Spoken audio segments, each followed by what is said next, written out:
निंदा चुगली एक ऐसा जहर है जिस जहर के कारणवश दूसरे का पाप हम अपने माथे पर ले लेते। एक बड़ा सुंदर संवाद होता है। एक राजा ने एक ब्राह्मणों का बहुत भोज रख दिया और ब्राह्मणों का भोजन होना था।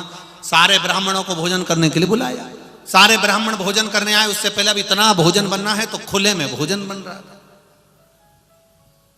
अब खुले में अगर भोजन बन रहा है, इतना भोजन तैयार हो रहा है, तो वहां खीर बन रही थी और खीर बनते बनते एक चील उड़ती हुई गई। उसने एक सांप को पकड़ा और सांप को पकड़कर वो चील लेकर चल चल। सांप चील जब लेकर जा रही थी तो सांप ने विचार करा कि एक बार जम के फुनकारता हूं तो ये चील मुझे छोड़ देगी। और सांप ने जम के उसको फुनकारा, अपना विष उगला तो वो चील पर तो नहीं गया और चील को नहीं लगा, पर वो विष जो था नीचे जो खीर बन रही थी उस खीर में वो विष गिर गया। ध्यान देना जरा।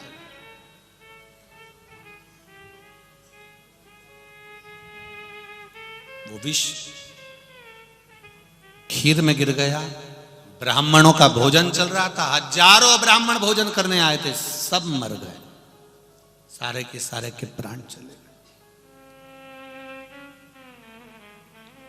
सब ब्राह्मण जब मारे गए, राजा बैठा हुआ विचार कर रहा है ये कैसे हो गया, इतना विष कैसे आ गया।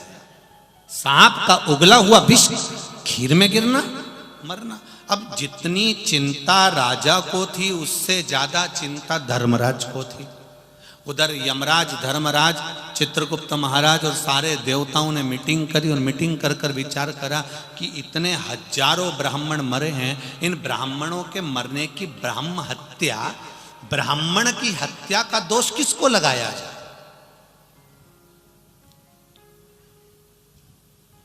आपका क्या विचार है? जितने लोग बैठे हैं बोलो जरा। इतने ब्राह्मण मरे, उस ब्रह्म हत्या का दोष किसको लगाया जाए? किसी ने कहा राजा ने ब्राह्मणों को भोजन करने बुलाया था तो राजा के ऊपर दोष आना चाहिए। दूसरा बोला नहीं नहीं नहीं नहीं, जिसने भोजन बनाया था दोष उस पे आना चाहिए।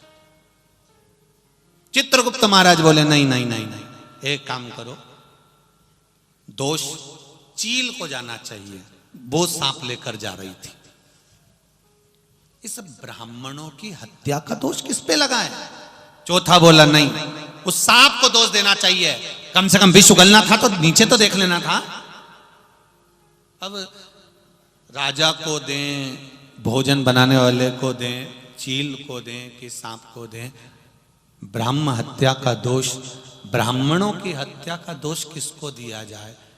जब यह बात मीटिंग में फंस गई, कोई जवाब नहीं मिल रहा था, तब देवाधिदेव महादेव के पास में सबकी सब धर्मराज, चित्रगुप्त महाराज, यमराज सब पहुंच गए। देवाधिदेव महादेव से कहा भोलेनाथ जी कृपा करिए, कुछ एक परेशानी ज्यादा बड़ी आ गई है। शंकर भगवान ने कहा ऐसी कौन सी बड़ी सी परेशानी आ गई जो तुम सब यहां मेरे पास में कैलाश धाम आ गए? इतनी बड़ी परेशानी है क्या? परेशानी ये आ गई है भोलेनाथ जी की वो ब्राह्मण भोज रखा था राजा ने और उसमें सांप का जहर नीचे गिर गया, चील लेकर जा रही थी। तो ब्राह्मण हत्या का दोष किसके माथे पे मढ़ा जाए? किसके माथे पर सिग्नेचर होना चाहिए? किसके माथे पे मढ़ा जाए? राजा ने भोजन रखा था, उसके माथे पर ब्राह्मण हत्या आएगी कि भोजन बनाने वाले के माथे पर ब्राह्मण हत्या आएगी? कि वो चील लेकर जा रही थी सांप को, उसके माथे पर ब्राह्मण हत्या आएगी? कि वो सांप जहर उगला उसके माथे पर ब्राह्मण हत्या आएगी? ये ब्राह्मण हत्या किसको दी जाए? शंकर भगवान बोले 3 दिन रुक जाओ, 3 दिन के बाद में इसका मैं उत्तर दे दूंगा। शिव जी ने 3 दिन रोक दिया, जैसे हम आपको 3 महीना रोकते हैं, ऐसे भोलेनाथ जी ने 3 दिन रोक दिया। और 3 दिन में भोलेनाथ जी ने जैसे ही रोका, इतने में राजा के महल के पास में कुछ संत ब्राह्मण आए और ब्राह्मण राजा के यहाँ जा रहे थे। इतने में एक स्त्री, एक नारी वहां से निकल कर जा रही थी। उसने पूछ लिया बाबा जी कहाँ जा रहे हो? सारे संत ब्राह्मण बोले हम राजा के यहाँ जा रहे हैं। जाओ जाओ जाओ, हमारे यहाँ का राजा ऐसा खोलना, ब्राह्मणों को भोजन कराता और जहर मिलाकर खिलाकर मार देता। 3 दिन निकल गए, सारे के सारे देवता शंकर जी के पास पहुंचे। भोलेनाथ जी बताओ ब्राह्मण हत्या का दोष किसके माथे मड़े? शंकर भगवान ने कहा जिसने राजा की बुराई करना चालू करी, पूरा की पूरा बोझ उसके माथे मड़ता सारा। अब बोलो मालेगांव वाले, क्या विचार है?